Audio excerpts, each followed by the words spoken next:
Hey guys, it's Shannon and John from That DIY Couple, and we are just finishing up our week-long trip to Sweden, and we had so much fun. We thought it would be a little bit fun to do a Americans' impressions of Sweden video.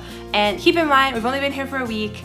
These are very much impressions, not truths, just our thoughts and observations.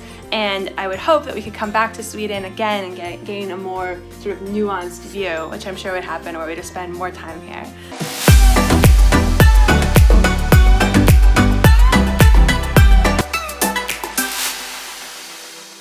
So we only went to Stockholm and Kiruna, or JUKKASJÄRVI in the north. Stockholm is really great. It's very clean, it's a very open city. The people are really nice, everyone speaks English. It's really walkable. It's unlike a lot of other European cities that I've been to, which are kind of congested and dirty, including even cities in the US like New York. And so it was really great to be a tourist here, even in the winter. People have said all the time that the summer is the time to come, which is probably true because it's green and open and people are outside. But even in the winter, like in March, it was really fun to visit. All the museums were open. Everything that you want to do, you can do. I 100% agree. Love Stockholm. It's such a beautiful and grand city. It's so walkable, and walking among the islands provides a lot of different experiences, and each island has its own individual feel. We really enjoyed exploring the museums and Södermalm and the Old Town. It was fantastic. Yeah, the museums are really great. Some of the museums that we went to were among the best museums I've ever been to for any subject. So the museums are really worthwhile. Even if you don't like museums, which I don't really like museums to be honest, it's worthwhile to go and visit the museums when you're here. They're great. We're here in the Vasa Museum. There's a giant boat. They're really good. Something that I didn't really expect is, compared to a lot of other European places that I've been, there's a real interest in American culture in Sweden that I had no expectation of. I think almost immediately on walking off the plane, they were playing American music. Even in places where it's not the case that there'd be a lot of American tourists, they're playing Billy Joel and 80s music and stuff like that, which was Don Henley. Yeah, which was very surprising. And there's people here have a beat by beat understanding of American politics and stuff, which I also didn't expect. It's apparently quite popular now to be traveling to New York a lot, if you're from Right. Stockholm. We spent a night talking to a friend of a friend who's from Sweden, and we learned a lot. But what he was telling us is that there's a real interest in rockabilly culture, and what I would describe as kind of American folk culture in his hometown outside of Stockholm. Yeah, exactly. And we saw a lot in thrift shops and stuff, older American style fashion. Particularly, it seems ripped jeans are in right now, Yeah. even in acid washed ripped jeans. And the mom jean trend is pretty much happening here too. We other European countries are a little bit Americanophobic, I would say, or they're not there's kind of a disdain, flippancy about American culture because it's so ubiquitous. But in Sweden, it's and also an act of dislike sometimes when you travel to other countries. But in Sweden, it's not that at all. It's a lean into American culture. There's American everything, TV shows, movies. I mean, it's true all over the world, but really more so than I thought in Sweden. So. Yeah, I think one thing that we thought was going to be true that turned out to be true is that we had the impression that Swedish people speak incredible English, and that has been accurate. Everyone speaks English. Everyone speaks English, and I don't think we found a single person that did not speak English. Yeah, and I think it would be very hard to learn Swedish just because of how ubiquitous English is here. Yeah. It is cold in March. It was not super pleasant to walk around, but we ended up walking around a lot just because we planned for it to be cold. We're also from New York, the New York City area, so we know cold weather is a possible thing. So we have long coats and jackets and stuff like that. If we were from Texas or something, I think it'd be a little bit more surprising because we wouldn't be as prepared for cold weather. Yeah. I think, so things that we thought were going to be true that weren't true. So I think that I had the impression that Sweden, I kind of lumped Sweden and the rest of Scandinavia into this bucket where I believed that the people were going to be sort of uniformly very tall, very thin, and very white. And that has proven not to be true in Sweden. I would say that Sweden feels very diverse, at least in Stockholm, which I love and I think is fantastic. But also I thought that I'm quite tall and so is John, and I thought that we might be more like normal size, but I would say we still felt tall here. People were less tall than I expected. They were also, to be candid, less thin than I expected. It seemed like I was reading a little bit about like obesity rates in Sweden and how they're rising, but it seemed like the standard Western sort of industrialized diet is taking its toll here in the same way that it's taking its toll on the sort of American waistline and health problems. There are a lot of fast food restaurants. There's like McDonald's, Burger King, 7-Eleven. 7-Eleven is really huge here. Like there's all sorts of restaurants like offer little cakes and sweets. Like that's really big in cafes. Yeah, it was hard maintaining our no sugar added diet here because it just seemed like the abundance of sugary treats was just everywhere. It's a big part of the fika tradition to have like a cup of coffee and something sweet here, and we didn't get the impression that the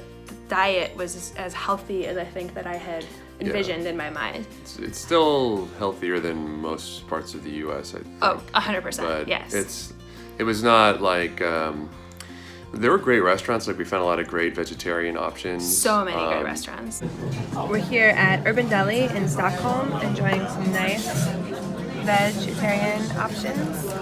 And then Alex is enjoying a salmon salad. It looks delicious. Very excited. But I would say like the general, like normal food is not super healthy. Yeah, which I think I had this idealized Nordic Scandinavian diet as being like quite healthy, but I didn't feel like that was necessarily the case. However, I will say that the ability to seek out very healthy food was so much greater here than in many cities across the United States. And Europe. It was just, if you want to eat healthy here, it is extremely possible. There were so many great options. One weird thing that I found is that like cash is like not accepted in most places. In a lot of places they don't take cash. In a lot of places in Europe, it's like the opposite, where you have to pay in cash, like for taxis or for whatever, and so it makes sense to like go and withdraw cash or get cash before you come. And I did that when we got here, and like we still have cash, and we were like forcing people to take cash because we just had withdrawn too much cash. We just used credit cards for like everything, or bank cards or ATM cards, whatever. That was like the preferred way for people to transact. So if you come to Sweden, like don't withdraw cash unless you're... withdraw a little bit, yeah. I would say no. I mean, I don't think that we needed to use cash for anything. Okay. Zero. Like maybe a vending machine. I think even vending machines take credit cards, I don't know. Yeah. So... one thing I'll say culturally that I found interesting is that I found when I travel that norms around eye contact are a lot different depending on where you go. And I would say that the Swedish eye contact to me, maybe it wasn't the eye contact, but it was the looking at you, felt intense. The Swedish stare. We were calling it the Swedish stare, which I'm told is like is kind of common throughout Scandinavia, I don't know. But when you walk into a place, before you even say anything or indicate where you're from or anything, people just kind of look at you, like they kind of like size you up in a way that I was a little like culturally for me that was like a little much. I was like, I kept wondering if I had something on my face. Yeah, and our Swedish friend that we made was explaining to us that that's a little bit of a Stockholm thing. Like people kind of size you up and are interested in who you are and what's going on. Yeah. Also, either we look Swedish, or there just aren't a lot of tourists around, or people are very deferential to believing that you speak Swedish. But everyone spoke to us in Swedish the whole trip. Right. So that was a little bit weird because oftentimes when we go to other countries, unless the person that you're interacting with like speaks no English, they will approach you in English, assuming that you're a tourist. Right. In here, like depending on the country, but yeah. Yeah, here like everyone talked to us in Swedish, like restaurants, stores, bars, like transit, like everything, until we said like, oh, we don't speak Swedish. Like, yeah, and then they spoke to us in perfect English. But it was that was strange. I think that was expected. We had been told by other people who had visited Sweden before we came that we were going to fit in, that we could potentially be Swedish, and you are a quarter Swedish. So. But the Swedish people in Stockholm are so diverse that it's kind of like anyone, almost anybody. Like it's like New York. It's like part of any part of the U.S. Like Asian ancestry, of Eastern European ancestry. Like it just like anybody could be from there. Yeah. Which is I think really awesome. We had a great time in Sweden, and I think we'll come back. Maybe not like in the immediate future, but in the future we would love to. I would love to come back. It's expensive. I don't think it's as expensive, except for the ice hotel, which was extremely expensive. But I don't think that in general it's as expensive as I thought. It's a lot. More expensive than I thought. It's expensive. Sweden is expensive. Sweden is expensive for Americans. Like there's no. It's very expensive if you drink a lot, because they have a 25% tax, I think it is, on alcohol. I wasn't really drinking while we were here. Food is very like restaurants. They're just very expensive. Like a nice meal at a restaurant is like well over $25. So I thought that it was going to be as expensive as Switzerland, and I didn't think it was as expensive as Switzerland. It's not as expensive as Switzerland, but in like the context of Europe, Sweden has got to be really high up there, yeah, which is like, and in the world. I mean, Europe is one of the most expensive places to visit as a general place for Americans in the world, and within that, Sweden and I think Norway and also Switzerland are like the top. So it's expensive. It's expensive for sure.